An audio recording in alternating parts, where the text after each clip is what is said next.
만약 응급실 뺑뺑이로 인명피해가 발생할 경우 누구에게 책임을 물어야 할지도 관심입니다.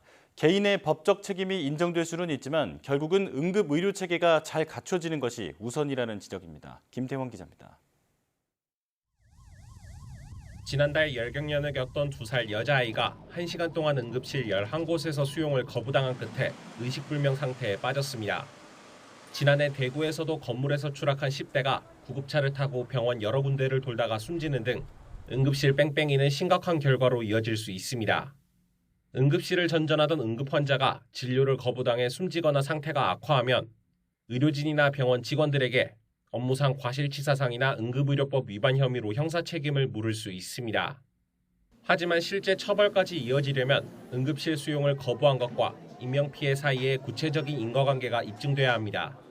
제때 진료받았더라면 살 수 있었지만 의료진이 환자를 돌려보내며 최소한의 조치도 하지 않았다는 걸 밝혀내야 한다는 의미입니다.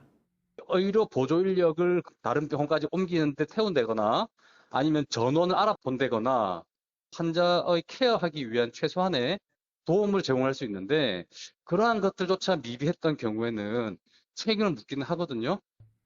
민사적으론 정당한 사유 없는 진료 거부로 인명피해를 입은 환자나 유가족이 병원이나 병원장 등을 상대로 손해배상을 청구할 수 있습니다.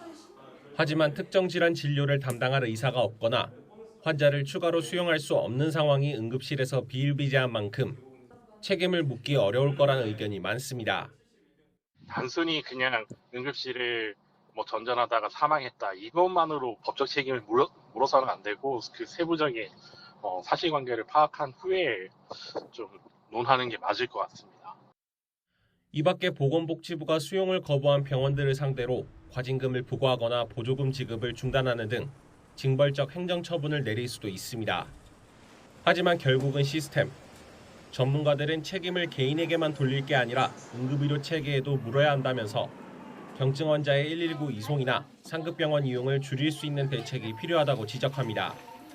YTN 김태원입니다.